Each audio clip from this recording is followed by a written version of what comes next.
The gigantic government sucks. Pursuit of happiness radio is deluxe. Liberty and freedom will make you smile. The pursuit of happiness on your radio dial. Just as cheeseburgers and liberty fries, it's pursuit of happiness time.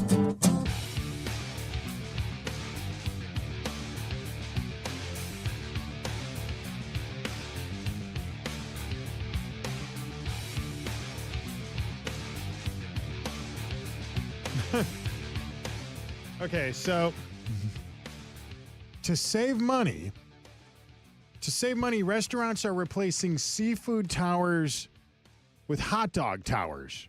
Not to be confused with wiener piles. Very, very different. Of course, I'm referring to Anthony Weiner. Don't read too deeply into that. Hi, Kenny Webster here. It's Wednesday. It's hump day. Thanks for joining us.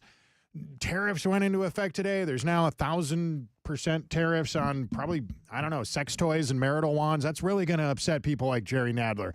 Jerry Nadler's wife is going to have a really bad weekend. Do you know how often they recycle old marital wands? Frequently in that household, quite frequently. I'm Kenny Webster. Thanks so much for turning on the channel. Who's here this afternoon? Let me think about it because I can't. Oh, yeah, Daniel Turner from Power of the Future stopping by. Tariffs are, I know it's the big deal right now, but just calm down, everybody. Quit being, what do we call it, a panikin? That is kind of funny, panikins. The news yesterday from the oil and gas industry about coal coming back is actually very important if we're going to be able to compete with these countries globally, especially China, especially Russia. We'll explain why. Daniel Turner will be here. Also, here this afternoon, one of the most hated people in Texas political media is stopping by in the next hour. That will be Tony Ortiz from CurrentRevolt.com. Tony's got enemies. He's got a lot of, and I don't, Tony and I don't always agree on everything, but I think that his news coverage is interesting. If you don't think it's interesting, have a sense of humor, for crying out loud. But anyway, so we'll get to all that real soon, but let's dive into the stories this afternoon.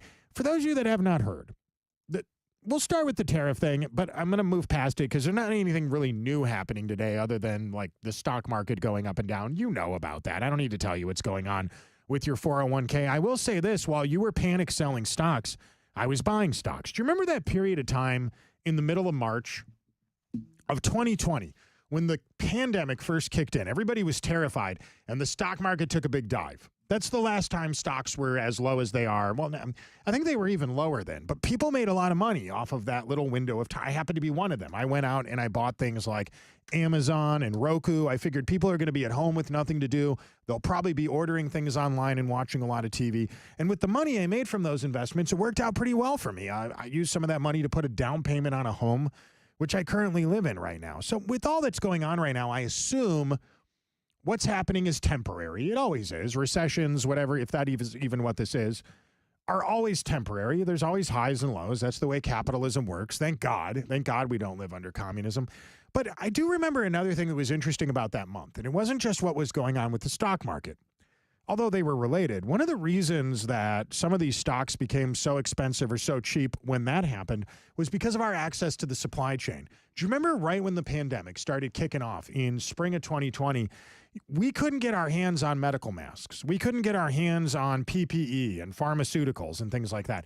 And the reason why is because it was all in a place called China. China is, after all, our enemy. And so even if you don't agree with Donald Trump's tariffs, or you don't like it, or you don't really see the immediate benefits of this, like we discussed before on this show, if another war happens with a major global power like Russia or China, for example, especially if it's China and they're our enemies, you might think to yourselves like, oh, it'll be fine. We're not going to go to war with China.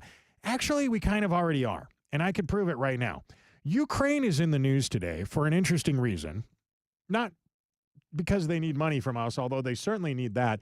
Let me put this on the screen here. People are watching me on social media while I'm live on the radio. So I want to show you a news story I'm looking at here from the BBC. Ukraine claims they just captured 2 Chinese nationals fighting for Russia. Now, there's probably people watching this right now that doubt that. They're like, oh, come on, that's what they want us to think, so we'll be worried about China. We know for a fact that North Korea is fighting in the war for Russia. We know that, right? North Korea admits it. Russia admits it. There's North Korean troops on the ground. Why wouldn't there be China? It's North Korea and China. This is the bulldog to China's, attack army. We know North Korea is friendly with China for the most part. North Korea is a little complicated to understand compared to the Chinese Communist Party, but I'm not surprised by that at all. I'm not surprised that China is helping Russia fight the war against Ukraine, which is, whether we like it or not, a proxy war that we are currently funding. Now, I know what some of you are thinking, but Kenny, after you went on a date with a Russian Pilates instructor recently, didn't you suddenly become pro-Russia? That's not the point, guys. This isn't about my date with a Russian Pilates instructor. This is about the fact that we are most certainly dealing with a proxy war with Russia that now appears to look an awful lot like it's also a proxy war with China. So with all that being said, if we are in fact, in a position here where we need to worry about our supply chain and we need to worry about a proxy war with China, I think we also need to worry about a war with Ukraine. Ukraine clearly tried to hurt our guy this past couple of years. Okay, right now, Ukraine's begging Trump for money. We all know about that. But did you guys see this news story that surfaced yesterday? While we're on the topic, I can't ignore this. Let me pull up a story today published at townhall.com. The second Trump assassin, the guy who lived, not the one who died, the guy that showed up at the golf course, Ryan Wesley Routh. I hate to say his name, but I have to differentiate here from the other assassin. Actually, the guy that waited hours to take a shot at Donald Trump while he was playing golf, we now know that he was trying to buy weapons from Ukraine, presumably to kill Donald Trump. And for some reason, Ukraine, a country that keeps asking us for money, never bothered to bring this up to us. Never mentioned, or we did know, which is also possible, and the Biden administration just didn't share that information with anyone. If anyone out there doubts that the Biden administration knew about it and didn't tell anyone, I might remind you all of the other thing we just learned about the pandemic this week. Do you remember back in the fall of 2019, in Wuhan, China, they had an event called the World Military Games. It happens semi-regularly, right? Not always in Wuhan, China. I think that's the only time it was ever held there. At the time, members of the military showed up in Wuhan, China to compete in Olympic-style competitive athletic events. And a lot of military members, a lot of officials from the military, this weird observation that they made. They showed up in Wuhan. They said, this is a giant city, a city the size of Chicago or Los Angeles, supposed to be a big place. Weirdly, there's nobody walking around on the streets. The stores are closed. There's nobody in the restaurants. The only people here are people competing in these sporting events with us. Well, as it turns out, there was a reason why. It looks as though, based on evidence we had then and evidence we have now, even more evidence, the Chinese Communist Party knew that COVID-19 was spreading around the city of Wuhan. Honestly, they were probably trying to give it to us. How do we know that? Well, 7 members of our military came home with it. And at the time, Donald Trump was president, so I'm not suggesting he was trying to cover this up. 7 members of the military get a cold while they're in China competing in a lacrosse match. That's not really news you bother the president with. But what came next actually made it quite relevant, because at some point, according to the Free Beacon, Joe Biden got a hold of this information and his administration buried it. By the way, they were legally required to share and publish this information based on laws that passed in 2022. And they still didn't. What's the point of this whole segment? Russia, not good. Ukraine, not good either. But big picture stuff here. If war is on the horizon, if it's already happening, and getting back to the original point of the whole reason we got onto any of these topics, and China's helping our enemies, in a proxy war against us. Yeah, I think maybe moving the supply chain back to the United States, it's not just going to be good, it might be completely necessary for our survival. According to a new report, exaggerated statements are up by like 1 billion%. And now more of the highest rated show on radio. That's right. Kenny Webster's Pursuit of Happiness. Greetings, kids. Hey, just a quick reminder. I've got a show coming up on April 18th. That's Good Friday. We're going to be in New Orleans at Southport Hall. Who's we? It's going to be me, stand-up comedian Jesse Payton, and stand-up comedian Chad Prather. It's called The Right Side of Comedy, the Gulf of America tour. That weekend, we're going to be in 2 cities. We're going to be in New Orleans on Friday night, which will be a bunch of fun. And then on Saturday night, we're going to be in Hattiesburg, Mississippi, South Mississippi, at a place called Brewski's. Tickets for both of those shows could be purchased on either Chad Prather's website, watchchad.com, or you can purchase those tickets on Jesse Payton's website, which is jesseisfunny.com. There's a link to the first show on my X account right now if you want to go to the New Orleans one. I assume more of you probably watching this video. There's a lot more people in New Orleans than in Hattiesburg. We have a ton of radio listeners there. So if you guys want to check that out, we'd love to have you. It's going to be a lot of fun. It's right-leaning comedy. It is all these comedians. Prather's hilarious. Jesse Payton's hilarious. I'm hosting. I'm the opener. And so if you've ever seen me do stand-up before, I happen to think I'm a pretty funny guy. But Chad and Jesse are professional stand-up comics. I'm some, douchebag on the radio. It'll still be a great time. And it's called The Right Side of Comedy for a reason. It's not, get ready for this, liberal. I know. It's amazing. We're not going to shame you for owning a gun. We're not going to spend an hour talking about why we need to keep up old statues. You remember Charlie Murphy, Eddie Murphy's brother? I remember shortly before he died, I went and saw him do stand-up here in Houston at the Improv. And Charlie Murphy's a pretty funny guy. We all saw him. Remember the Rick James sketch on the Chappelle Show? At his stand-up comedy show at the Improv, it was several years ago. Trump was still president at the time. I remember he came out, did about 20 or 30 minutes of comedy, and then he just talked about Trump for 45 minutes and how bad Trump was and how awful Texas was and how bad Republicans were. And at some point, some guy in the audience said the thing we were all thinking, tell a joke. And Charlie was like offended by that. It was weirdly, I know, strange, right? People want you to do the thing that we paid you to do. It's a really odd thing. It's almost like we need a Doge for liberal comedians. But anyway, the point of this rant is Friday, April 18th, Southport Hall in New Orleans, and Saturday, April 19th at Brewski's in Hattiesburg. You can find tickets at watchchad.com or jesseisfunny.com. All right, let's keep this thing going if you don't mind. I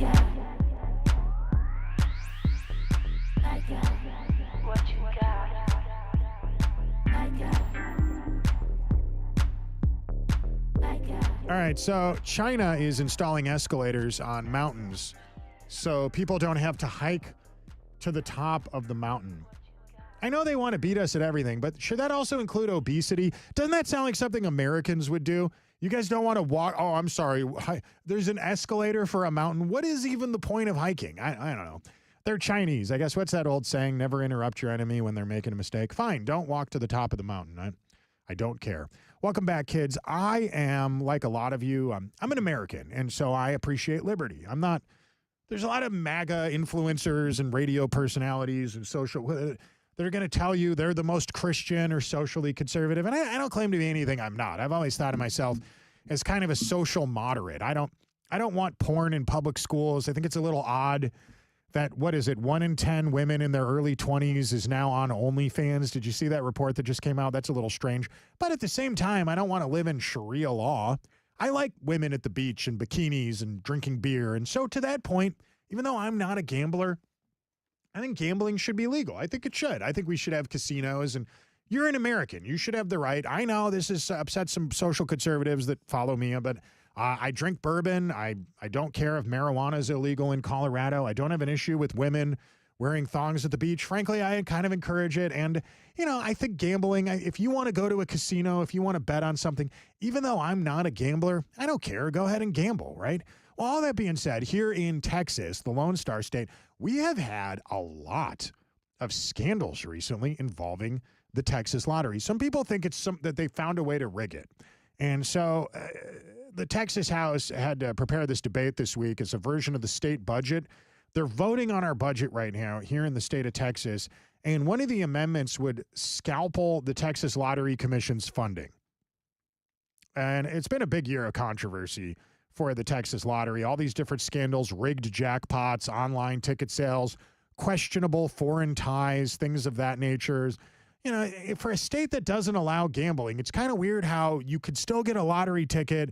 And it feels like if we're worried about casinos and online betting websites exploiting people for their gambling addictions, why is it okay when state officials do it? I'm just saying, look, it's a contradiction is all I'm saying. They asked a question about this recently at one of my favorite websites, TexasScorecard.com. Why is the Texas Lottery Commission hiding details of a $1 million payout? It turns out a couple years back, the commission sent $1 million to China. We sent $1 million. Texas taxpayers and people that buy lottery tickets, our money was used to reward a Chinese national for, that's weird. And so they didn't want people to know about this. When it has to verify the details surrounding the payout of $1 million ticket to an anonymous claimant in China, the commission staff said that the information would need to be requested under the Public Information Act. What? I'm sorry. Why? Why do we need to go to court over this? We need to fill out No, can't you just tell us why you sent $1 million of our money to a country that clearly doesn't need our money? Remember being a little kid back in the 80s or the 90s, and your mom used to say, there's kids starving in China. You better finish your mushy peas. You better eat your sausage and your potatoes. There are children starving in China. Now, I'm sure there are children starving in China, but now when I think about them, I just imagine them as being billionaires sitting there with an empty plate of food, counting our money, probably with LeBron James hanging out with them while it's happening, just laughing their ass off at all of us, watching Disney movies that have actually plot lines catered to the Chinese Communist Party. All right, all that being said, another big issue here in the state of Texas is the Texas lottery vendor, IGT, just got fined for contract violations. This happened about a week ago. The Texas Lottery Commission is charging its IGT Solutions Corporation $180,000 for violating their contract by making political contributions. Do you see why this is a problem? Taxpayer-funded lobbying should obviously be made illegal in every state in America.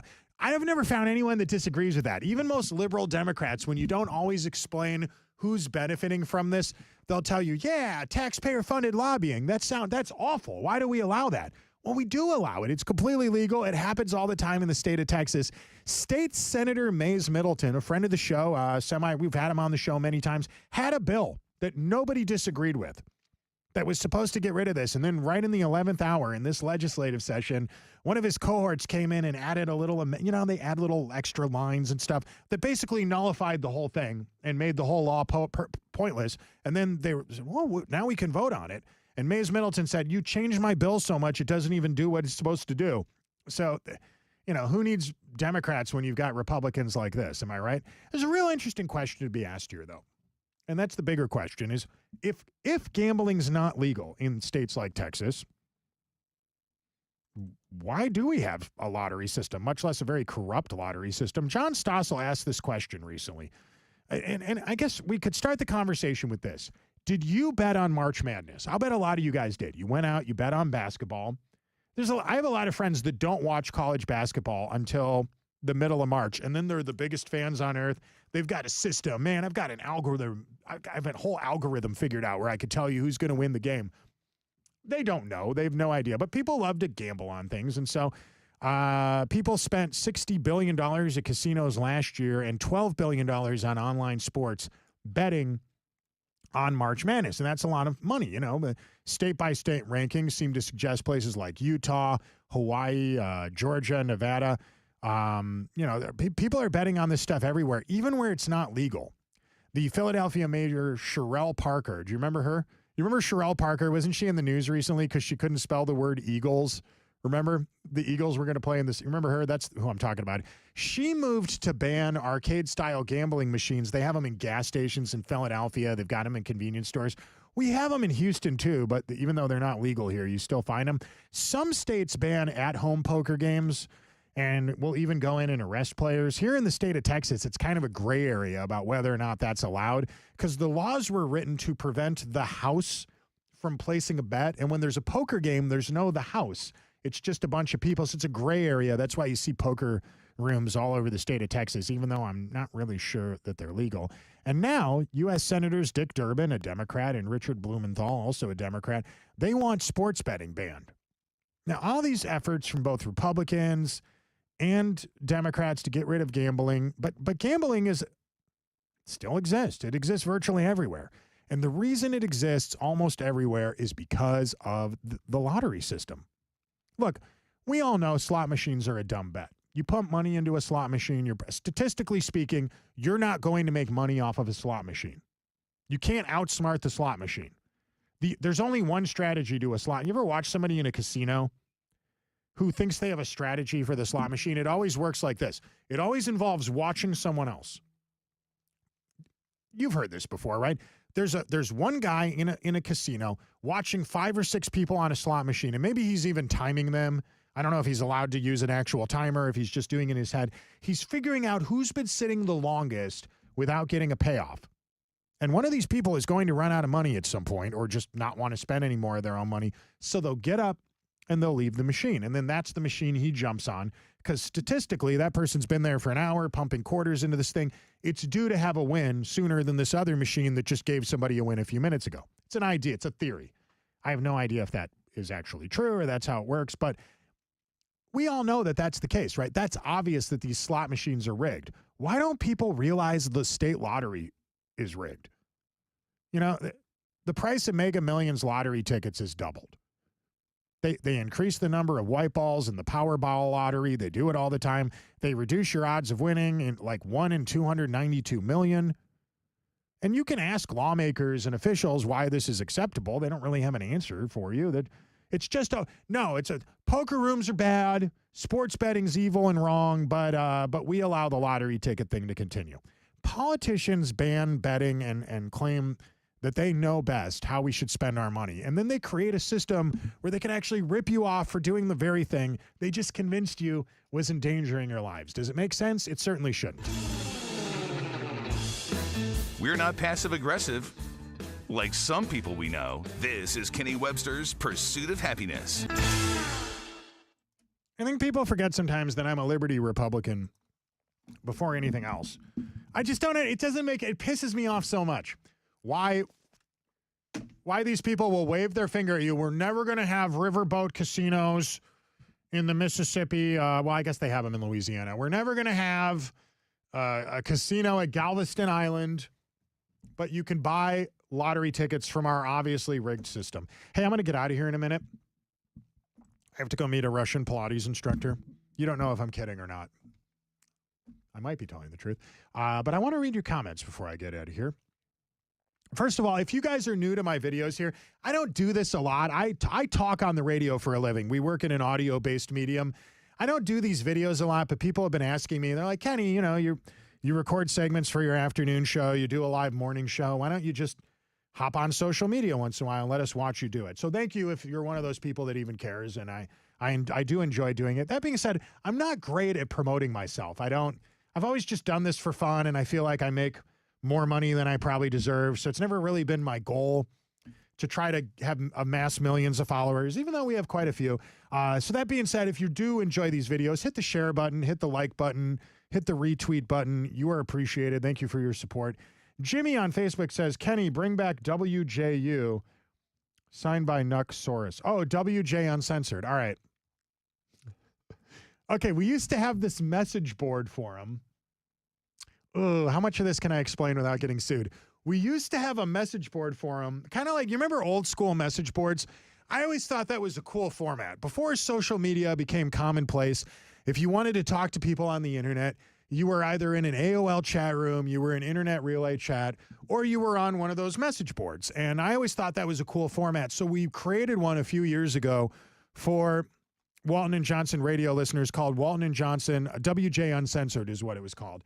And let's just say, after we created the website and we put a lot of time and effort into developing and building it, somebody that we created it with turned out to be, how do I say this without getting sued? Not the person that we thought he was.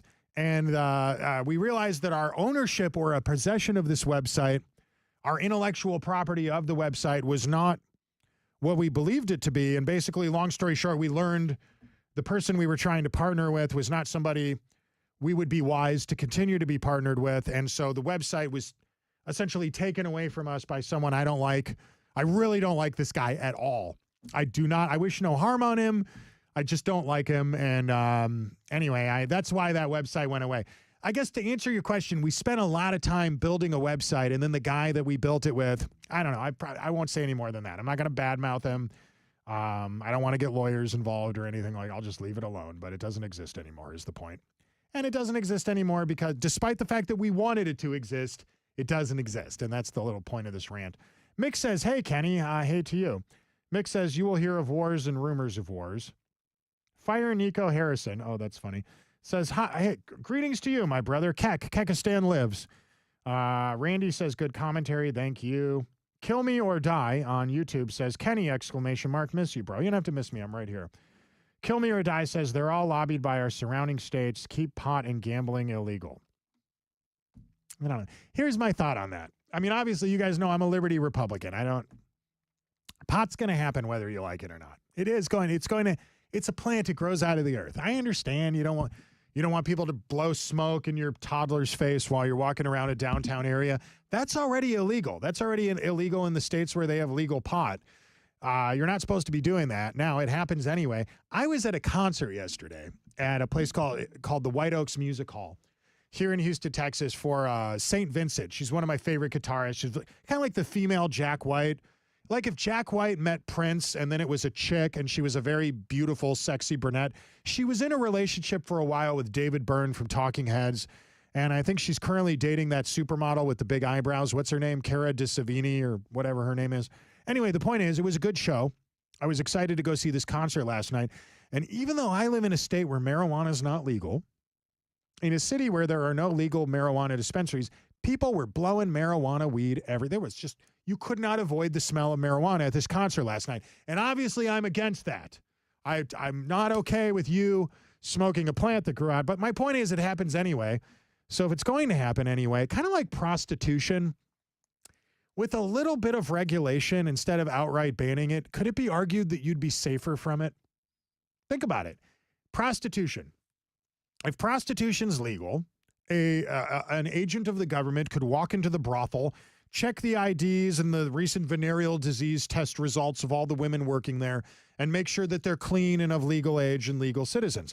What happens if it's a black market brothel? Who's to say if someone in there is underage? The agents are never going to go in and check. They don't know it exists. What if all the women in there have AIDS? Wouldn't that be worse for society? I think it arguably would. Marijuana is not any different. With a little bit of regulation, fentanyl ends up in weed when it's illegal. It probably doesn't end up in a legal dispensary, but I digress.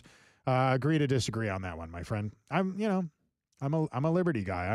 I'm so conservative that I think we should have the same marijuana and prostitution laws that our founding fathers had. Think about it that way. Andy Edwards says, what's up, Kenny? Coming in loud and clear down here in Goliad. Greetings to you. And Katie on YouTube. Hello to you, Katie. Thank you so much for watching. If you guys don't mind sharing this video with your friends or whatever, hey, don't forget, next Friday, a week from 2 days from now, Friday the 18th, I'm going to be in New Orleans at Southpart Hall doing stand-up comedy with Chad Prather and Jesse Payton. And then that's Friday. That's Good Friday. We'll be in a very Catholic city telling dirty jokes, so please, God, forgive us for that. And then the following night, we'll be in Hattiesburg at a place called Brewski's, which is going to be great. It'll be the same show. It's not like, I assume it'll be mostly the same jokes, but they're in two different cities, so travel. If you're in South Mississippi, meet us in Hattiesburg. If you're in New Orleans, meet us in New Orleans. If you're in Louisiana, and that's all part of the Gulf of America Right Side of Comedy Tour. I love you all. Please share this video. I got to run. I got to go walk Milton. Somebody's got to walk Milton. He can't walk himself. Milton's my dog, by the way. Share, like, retweet. Thanks for your support. I love you guys. Have a great day. I'll see you tomorrow. I come back at 3 p.m. on kprcradio.com or 9:50 a.m. in Houston, Texas, or 95.3 HD in Houston, Texas. There's actually a radio show we do from 3 to 4 p.m. every afternoon on this radio station. So that's the point of this. Have a good day, guys.